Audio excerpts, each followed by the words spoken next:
Hello बच्चों, let's see the question. So the question says select the correct statement about the given compound. So हमारे पास देखिए P और Q दो compounds given है और statements हमको क्या क्या given है. ऑप्शन है the compound Q is a metamer of P. Option B, P has two geometrical isomers. Option C, Q has three stereoisomers. And option D, the IUPAC names P and Q both have primary suffix die in. तो हमको देखिए P और compound Q का structure given है और इसके result में हमको एबीसीडी में चार स्टेटमेंट्स गिवन है, हमको इसमें से करेक्ट स्टेटमेंट्स निकालने हैं. तो चलिए सबसे पहले देखते हैं इस क्वेश्चन का की कॉन्सेप्ट क्या होगा. तो इस क्वेश्चन का की कॉन्सेप्ट होगा आइसोमेरिज्म. सो यहाँ पे देखिए हम स्टेटमेंट वाइज जाएंगे. तो पहला स्टेटमेंट क्या बोला है कि जो कंपाउंड Q है वो P का एक मेटामर है. तो अगर आप स्ट्रक्चर देखेंगे तो जो Q है और P है दोनों में एक hetero atom that is oxygen present है. और अगर आप स्ट्रक्चर में आपको ये साफ साफ दिख रहा है कि जो हेटेरो एटम ऑक्सीजन है उसके दोनों साइड में the number of carbon atoms and the arrangement of the alkyl chains are different. तो जब भी अगर आप इसको ईथर मान के चलेंगे तो ईथर या फिर एमीन्स में ये होता है कि हेटेरो एटम जो होता है ऑक्सीजन और नाइट्रोजन उसके दोनों साइड में अगर आपके number of carbon atoms in the alkyl chain different होता है या फिर arrangement of the alkyl chain आपका डिफरेंट होता है तब वो एक दूसरे के मेटामर होते हैं. तो हम क्या बोल सकते हैं in Q in P and Q the arrangement and number of carbon atom on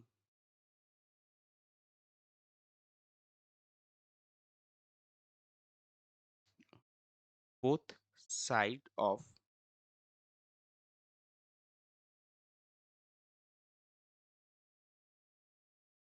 heteroatom that is oxygen is different, hence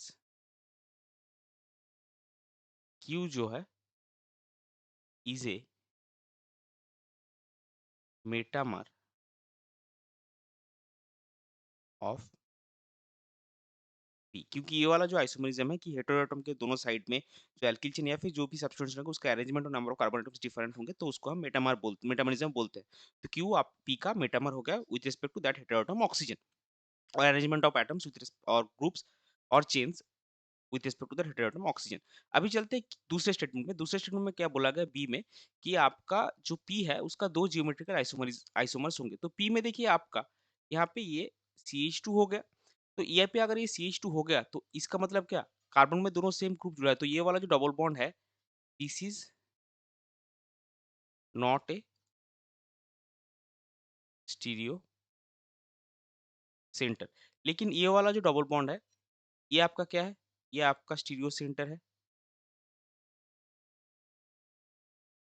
तो इसके स्टीरियो सेंटर का मतलब क्या है इसके अराउंड आपको जियोमेट्रिकल आइसोमर्स मिलेंगे. तो अगर आपका एक ही डबल बॉन्ड है तो आपको कितने जियोमेट्रिकल आइसोमर्स मिलेंगे आपको दो जियोमेट्रिकल आइसोमर मिलेंगे. सो हम क्या बोल सकते हैं P has two geometrical isomers. तीसरा आपका क्या है क्यू में Q has three stereo isomers बोला गया है ऑप्शन सी में. लेकिन अगर आप क्यू में भी देखेंगे तो क्यू में भी आपका वही सेम है. ये वाला जो टर्मिनल डबल बॉन्ड है यहाँ पे क्या है ये CH2 आपका है. तो यहाँ पे ये वाला जो डबल बॉन्ड है फिर से ये आपका स्टीरियो सेंटर नहीं है.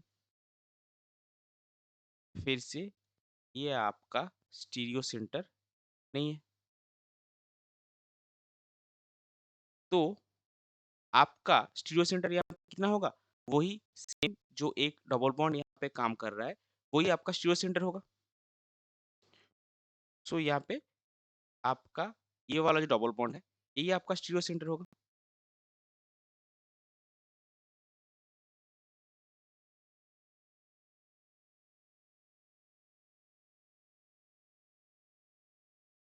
तो अगर ये स्टीरियो सेंटर है तो क्यू में स्टीरियो सेंटर आपका कितना है क्यू में आपका स्टीरियो सेंटर एक ही स्टीरियो सेंटर है.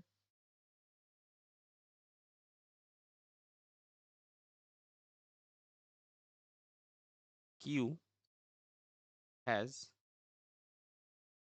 only one stereo center, hence stereo isomer कितने होंगे? hence इसका स्टीरियो आइसोमर होगा आपका 2,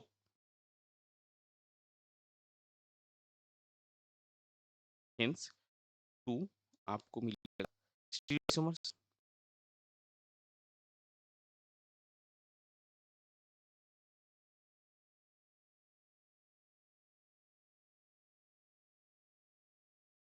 तो आपको स्टीरियो आइसोमर्स कितने मिलेंगे? 2, तो ये आपका गलत हो गया। और डी में क्या बोला गया कि दोनों जो पी और क्यू है, इसका प्राइमरी सफिक्स क्या होगा? Diene. So both P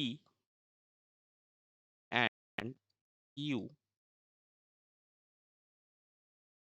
contains 2 double bonds, hence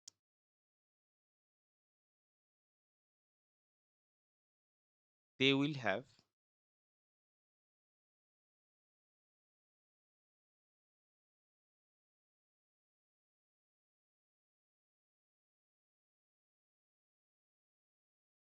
primary suffix die in the